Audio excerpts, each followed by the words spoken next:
Semua dia melibatkan tinggi-tinggi lah doktor. Darah tinggi, kolesterol tinggi. Itulah. Semua tinggi. Gaji belum tinggi lagi. Gaji tinggi. Jadi salah satu faktor mungkin gaji belum tinggi ni. Itu yang kena penyakit 3 serangkai itulah kalau orang muda. Okay, Assalamualaikum dan salam sejahtera kepada semua penonton dan pendengar. Selamat datang ke podcast Sembang Sihat Santai KMI Tower Medical Center. Kesihatan memenuhi impian.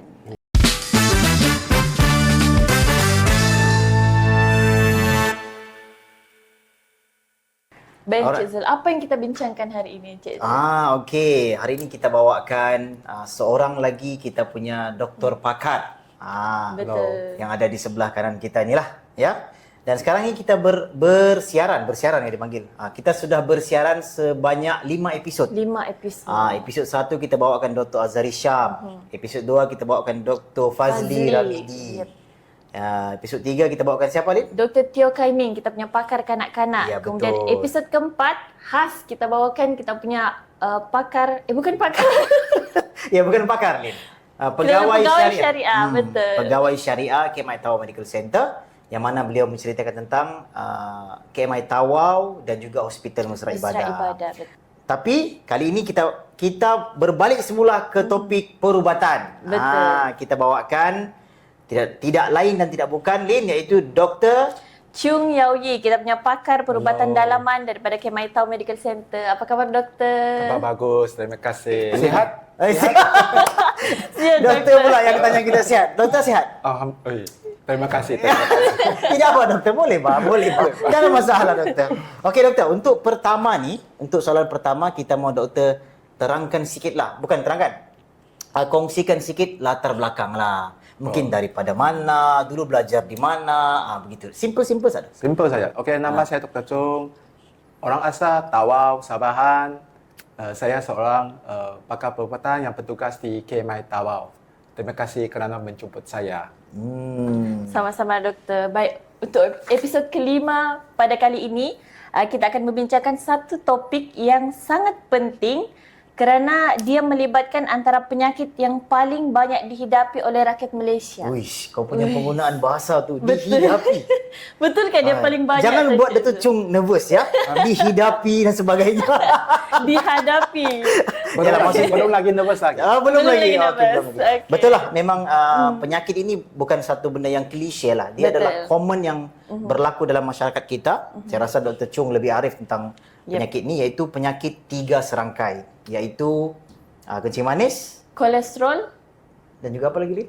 Tekanan darah tinggi. Tekanan darah tinggi. Ini 3 serangkai. Ya, betul kah? Betul, Cik Zul. 3 serangkai lah yang biasa kita dengar kan. Kalau kita pergi kampung-kampung, minta maaf cakap dengan izin, kalau kita dengar pakcik-pakcik bercerita ataupun makcik-makcik, antara penyakit yang selalu diorang hidapi ialah 3 serangkai. 3 serangkai. Ada kencing manis, ada tekanan darah tinggi, kolesterol pun tinggi. Betul. Saya pun sendiri baru dengar dia, Cik Zul, 3 serangkai. Selalunya 3 sekawan dalam masakan. 3 sekawan tu lain. 3 sekawan lain. 3 serangkai. Kalau dalam bahasa Cinanya saya tidak tahu kalau bahasa Cina, ya. Okey, jadi mungkin tanpa memanjangkan masa, saya rasa Dr. Chung pun ada banyak kerja dia mau atur ni. Kita terus kepada soalan yang pertama ni, ya. Okay, soalan pertama saya ingin tanyakan kepada doktor, iaitu apakah doktor yang dimaksudkan dengan penyakit 3 serangkai, doktor?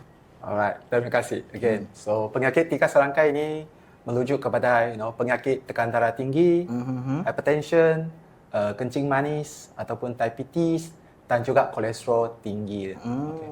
Ketiga-tiga penyakit ini macam tadi Encik pun cakap, saling berlaku di kalangan masyarakat. Jadi mereka merupakan risiko utama ataupun punca utama kepada penyakit serius lah. Seperti serangan jantung, stroke, masalah buah pinggang dan juga pelbagai kesihatan yang lain. Tu dia, nampak bahaya ya 3 serangkai ni, doktor. Memang bahaya. Semua dia melibatkan tinggi-tinggi lah, doktor. Darah tinggi, kolesterol tinggi. Itulah. Semua tinggi. Gaji belum tinggi lagi. Gaji tinggi. Jadi salah satu faktor mungkin gaji belum tinggi ni. Itu yang kena penyakit 3 serangkai itulah kalau orang muda. Okey, Lin, mungkin soalan seterusnya. Mungkin soalan seterusnya, kenapa kencing manis, darah tinggi ataupun kolesterol yang kita panggil sebagai penyakit 3 serangkai ni dia sering berlaku serentak. Iya doktor. Kenapa dia mesti sama-sama doktor? Tak bolehkah satu saja? Soalan yang sangat-sangat bagus. Kenapa mereka dikenali sebagai penyakit tiga serangkai ini? Sebab mereka merupakan, maksudnya mereka mempunyai faktor-faktor risiko yang hampir sama. Seperti berat badan tinggi, pemakanan yang tidak sihat, kurang physical activity, peningkatan umur dan juga sejarah keluarga. Sebagai contohnya lah, apabila seseorang itu berat badan tinggi, pada mereka kurang sensitif kepada insulin dan ini menyebabkan penyakit kencing manis. Pada masa yang sama, berat badan tinggi pun boleh kasih tinggi tekanan darah dan juga paras kolesterol kita. Itu sebabnya biasanya tiga-tiga ini selalu berlaku secara serentak. Sebab dia faktor yang sama lah kan doktor? Yes, mereka mempunyai faktor risiko yang hampir sama. Dia tak boleh satu saja ya, Din. Betul. Dia kalau sudah kena satu, yang dua tu akan datang doktor ya. Risiko tinggi untuk dapat kedua-dua yang lain tu. Jadi biasanya kalau mungkin dalam usia muda tu sikit mungkin ada yang kena kencing manis dulu. Betul. Lagi meningkat usia, kena pula darah tinggi. Yep. Lagi kalau tidak jaga pemakanan, kena pula kolesterol. Kolesterol. Itu jadilah tiga serangkai ya, Din. Yep. Okey doktor, soalan seterusnya saya ingin tanyakan kepada Dr. Chung, iaitu kenapa penyakit tiga serangkai ini doktor digelar sebagai silent killer?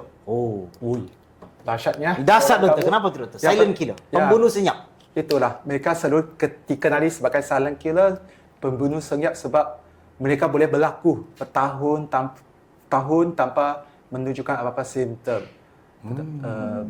Dan banyak kes ni mereka hanya tahu mereka dapat tekanan darah tinggi, kencing manis. Mereka dapat tahu mereka ada penyakit ini selepas berlakunya kes-kes komplikasi yang serius seperti serangan jantung, stroke, kegagalan buah pinggang. Baru mereka tahu, baru mereka menyedari tekanan darah mereka tinggi, gula mereka tinggi dan juga kolesterol mereka tinggi. Jadi maksudnya pada peringkat awal itu mereka tidak tunjuk apa-apa simptom. Kalau sudah ada simptom sudah terlewat sudah. Jadi itu adalah apa dipanggil perkara yang biasa berlaku dalam masyarakat kita. Betul. Maksudnya kurang PK. PK betul lah ayat tu. Betul, kurang Peka. Orang sebenarnya bilang peka. Kurang Kurang PK lah peka. terhadap kesihatan diri lah ya betul. Okey doktor, soalan seterusnya. Adakah golongan muda ni boleh dapat penyakit tiga serangkai ataupun orang tua aja selalunya? Iya betul. Tidak semestinya. Faktor usia bukan penentunya. Yes, betul. Makin kita tua, risiko kita untuk dapat tiga penyakit itu lebih tinggi. Tetapi macam tadi aku sebut, faktor usia bukan penentunya. Sekarang ya kita boleh nampak golongan muda seperti umur 20-an, 30-an pun boleh dapat penyakit tekanan darah tinggi, kencing manis dan juga kolesterol tinggi. Risiko-risiko ataupun punca-puncanya adalah seperti genetik ataupun mereka kurang exercise, mereka makan yang tidak seimbang dan tidak sihat, ataupun mereka stress level tinggi, mereka merokok, semuanya pun boleh kasih tinggikan risiko mereka dapat tiga penyakit ini. Ya. Itu Delin tadi. Maksudnya seperti mana Dr. Chung beritahu, faktor usia bukan penentu. Betul. Maksudnya orang muda daripada 20-an sampailah 50-an, 70-an memang boleh kena penyakit tiga serangkai. Sesiapa pun boleh. Sesiapa pun boleh. Dapat tekanan darah tinggi, kencing manis dan juga kolesterol. Okey doktor, soalan seterusnya, apakah simptom awal doktor? Simptom awal yang perlu diberi perhatian yang menunjukkan mungkin kami ni ataupun kawan-kawan di luar sana dia ada penyakit tiga serangkai ni. Jadi yang bahaya, very good question Encik. Tapi macam saya kasih tahu, penyakit-penyakit ini adalah silent killer. Maksudnya, kita tidak boleh bergantung sama ada kita ada simptom ke tidak.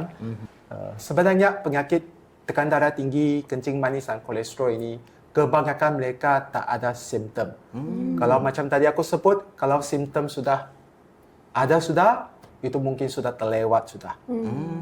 Seperti contohnya, saya di depan kamu nampak sihat, saya menjalani kehidupan saya macam biasa. Walaupun mungkin tekanan darah saya sangat-sangat tinggi. Mungkin tekanan darah saya lebih 200, kolesterol saya sangat-sangat tinggi. Kalau saya tidak buat apa-apa saringan kesihatan, saya pun tak tahu tekanan darah saya sebenarnya sangat-sangat tinggi ataupun kolesterol saya tinggi. Sebenarnya tekanan darah itu sangat-sangat tinggi saya sekarang. Sebab saya sangat stres sekarang. Depan kamera semua orang. Saya terketawa kuat pula. Doktor jangan stres, doktor. Jangan stres. Okey, doktor.